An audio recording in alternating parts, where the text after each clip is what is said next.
Sara Duterte is really the woman to beat. Lalo na ngayon na tanggal na si Martin Romualdez, he has no, you know, he has no chance of winning. Dati kasi, nangurakot sila ng todo dun sa 2025 budget. Lahat ng mga congressman na yan, pinanding niya. Kasi trial yun eh. Na kung mag-succeed sila, 2028, siya na talaga ang presidente kahit 13% lang siya sa survey. Hindi niya inasahan na lalabas yung mga corruption, lalo na yung ghost flood control projects, at hindi niya inaasahan ng United States State Department, meaning yung DFA nila, ay nag-issue ng comment sa kay Bongbong Marcos na talamak na massive corruption na.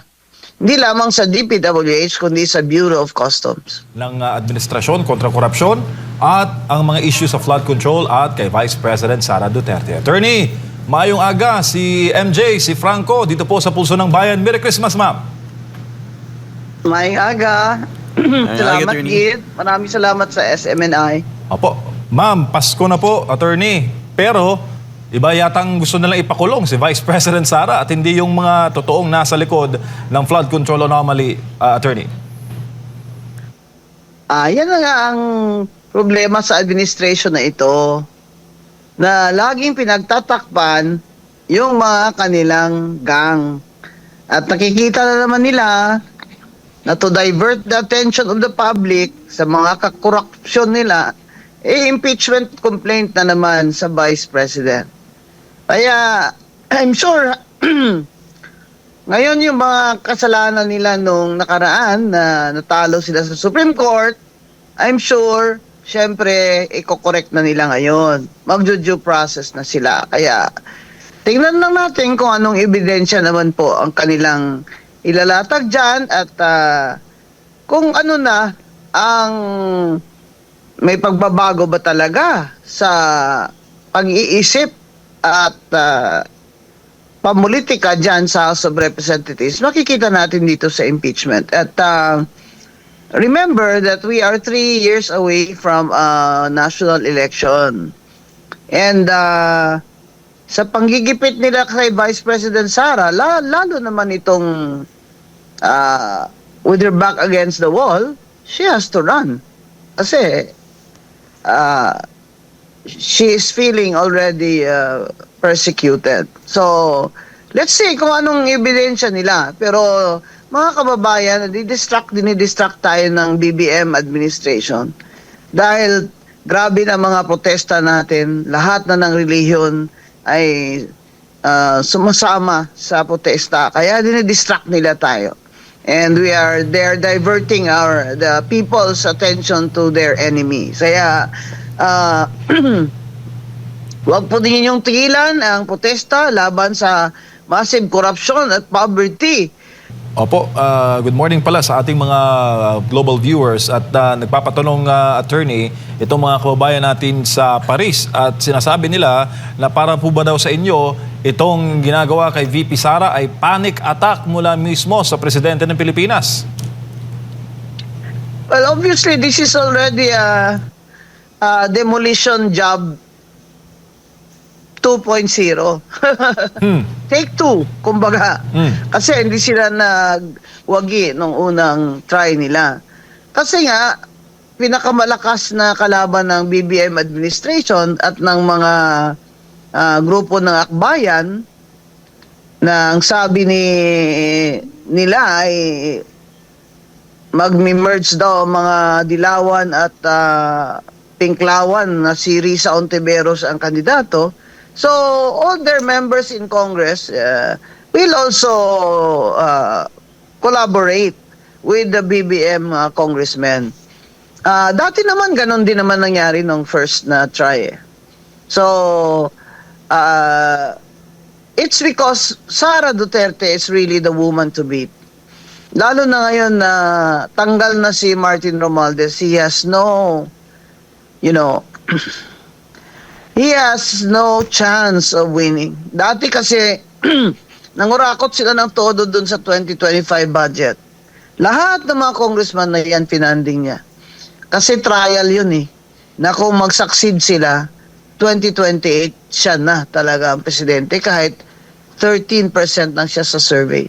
Hindi niya inasahan na lalabas yung mga corruption, lalo na yung ghost flood control projects, at hindi niya inaasahan na ang United States State Department, meaning yung DFA nila, ay nag-issue ng comment sa kay Bongbong Marcos na talamak na massive corruption na.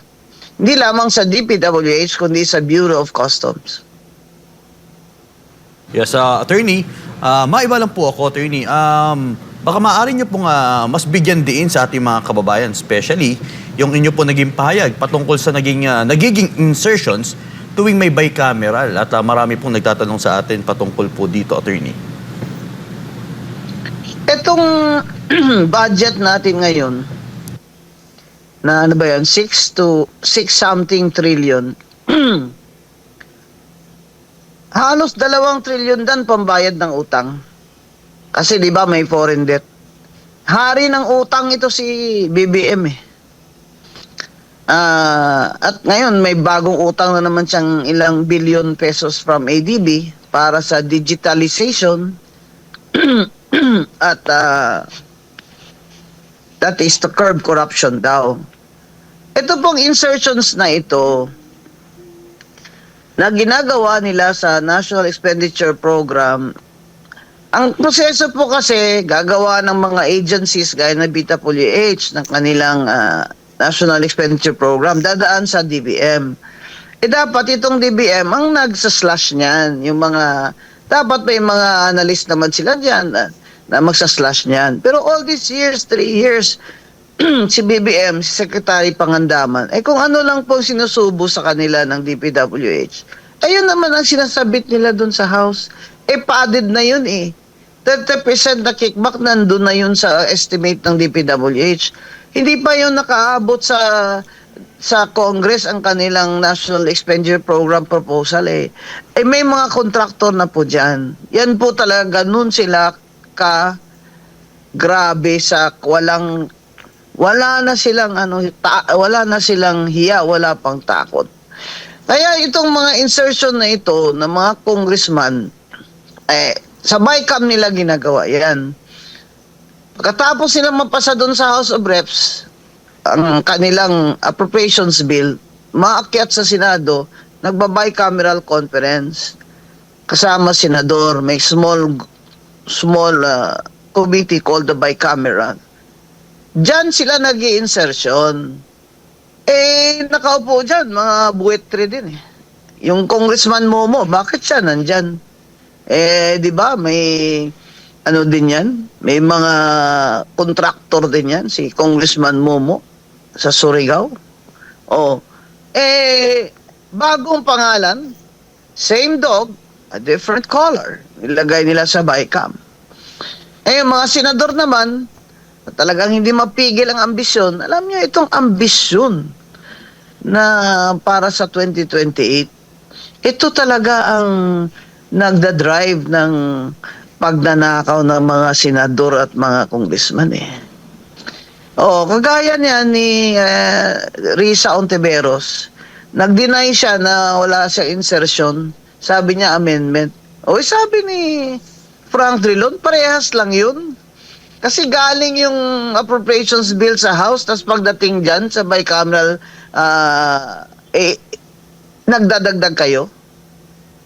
Hindi nga nagbabawas nagdadagdag kayo. Insertion yun. Hindi niya pwedeng ma-deny yan ni Risa Ontiveros. Siya mismo, meron din siyang billion na insertion.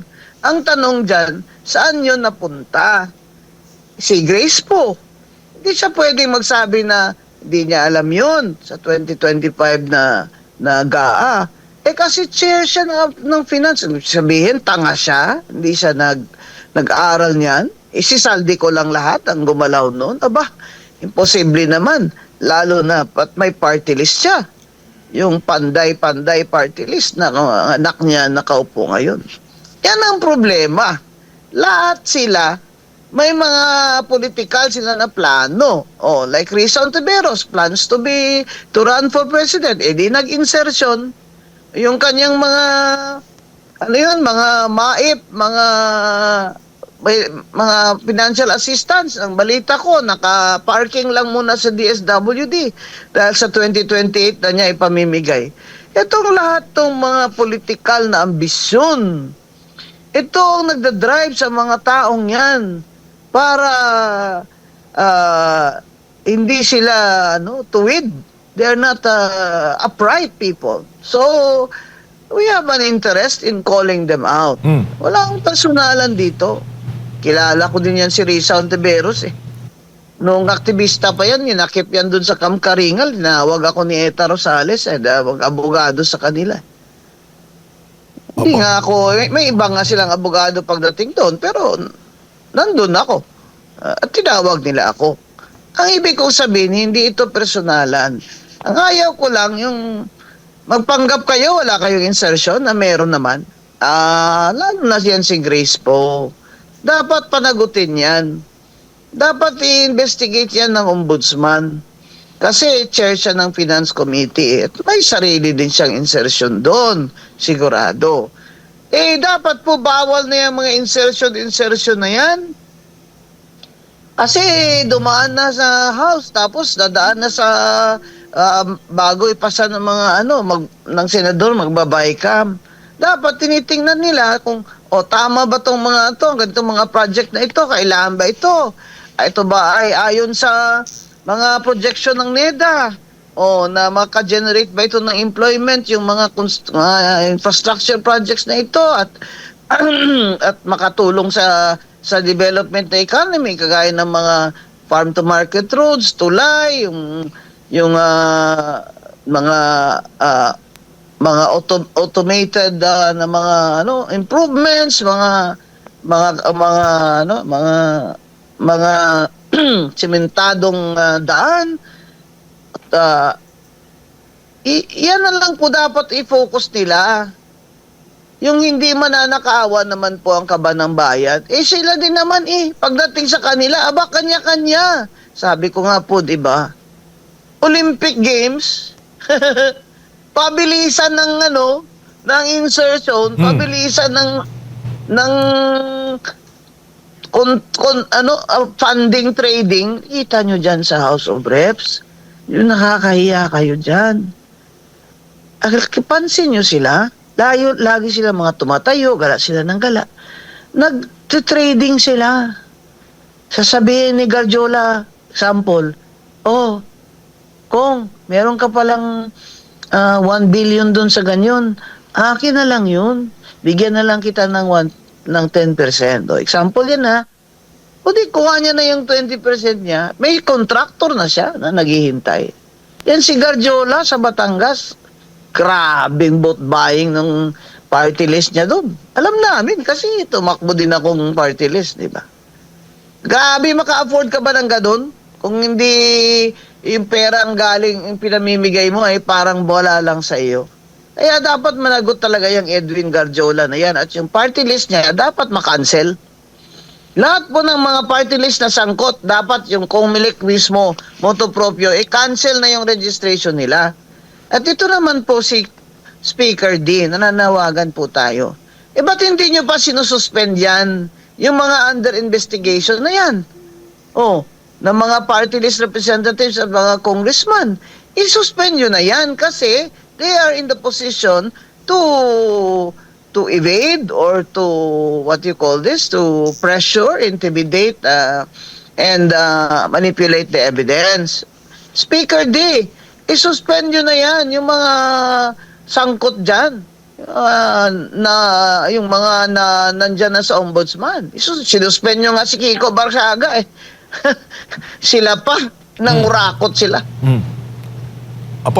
Attorney, balikan ko lang yung kay VP Sara dahil ito talaga yung ipinapatanong sa inyo ng ating mga kababayan. Kapag makitaan raw ng probable cause ng ombudsman at masampa ito sa Sandigan Bayan, ano po nakikita ninyong senaryo na mangyayari at ano ang maaaring idepensa dito ng Vice Presidente? At may tanong din po sila, kung maaari ba siyang ma-preventive suspension o maisailalim sa preventive suspension, gayong siya po isang impeachable officer na matanggal lamang sa pamamagitan lang ng isang impeachment proceeding? Ang ombudsman, pwede silang mag-file. Ang una nilang gagawin is impeachment kasi impeachable yan officer. Kasi binaback up lang nila yung plan B nila, yung ombudsman na plunder. Kasi pag natanggal siya, plunder ang gusto nila, plan B yan. So, narinig nyo? Impeachment muna. Pag na-impeach, plunder. Kasi ngayon, wala naman ng ombudsman no jurisdiction dyan sa vice president. Dahil impeachable officer siya. Maghihintay sila na hindi na siya vice president. Ganyan talaga ang konstitusyon Kasi ang konstitusyon natin ay is there to ensure stability. Lahat ng mga nagpoprotesta si BBM ang pinaparesign. Tapos, ang vice president yung pinapatanggal nila. Parang, Ang layo. halata namang ito halata namang political war ito But, kung gusto nyo, di maghintay na lang kayo ng 2028. Yun, di ba? Kasi tingnan nyo, bakit sa budget ng vice president, pinasa agad nila? Wala pang isang oras, pinasa na nila. Kung nagdududa pala kayo sa confidential funds niya at kung ano-ano dyan, di dapat siniro nyo na lang budget niya. Di ba? Marindigan nyo yan. Kaso ayaw nyo panindigan dahil mga politiko kayong mga garok, kung sa Bisaya pa. Mga garok kayo Kaya nagpe-play din kayo, naglalaro din kayo. Yung yuko-yuko na mga congressman at congresswoman doon kay BP Sara sa budget hearing, nakakahiya. Para kayo mga Hapon Ako po. Nagyumuyuko kayo ng hindi naman yan ugali ng Pilipino yung pagyuyuko-yuko. Sus. Ano ba talaga? Kalabanin nyo ba talaga yan o ano? Ang problema diyan sa mga congressman, lalaro sila kasi baka nga naman malaki ang probability na manalo yan si BP Sara for president. Ano kayo? Kahit mag-budget kayo dyan ng 100 billion sa district nyo, kung hindi ilabas, kung hindi i-implement. Alam mo, natatawa na lang ako pag nanonood ako, nakalimutan na ba nila na sila nga itong nirereklamo ng mga tao, ng mga corrupt sila, mga congressman dyan. Kung umasta mga ito, parang mga anghel na walang kasalanan. Nakakahiya, nakakadiri yung mga lalo na yan, sina Garjola na yan. Ang party list, sumali pa dyan, ba kayo nahiya? Dapat marginalized sector kayo. Sumali kayo dyan kasi kailangan nyo mag-vote buying. Kaya kami, walang vote buying, talo kami. Iyan ang sinasabi namin. Dapat yung mga ginawa ng COMELEC, binan talaga yung yung cash assistance. Kaso naglalaro din si Chair Garcia biro mo si Yeda Romualdez, 4 terms na as congresswoman, nakatatlo na. Nilagay pa as 6 nominee, pina-resign yung 3, 4, 5. In-approve pa rin ni COMELEC Chair Garcia. Nakaupo ngayon. Nasa konstitusyon 3 lang consecutive terms. Pwede.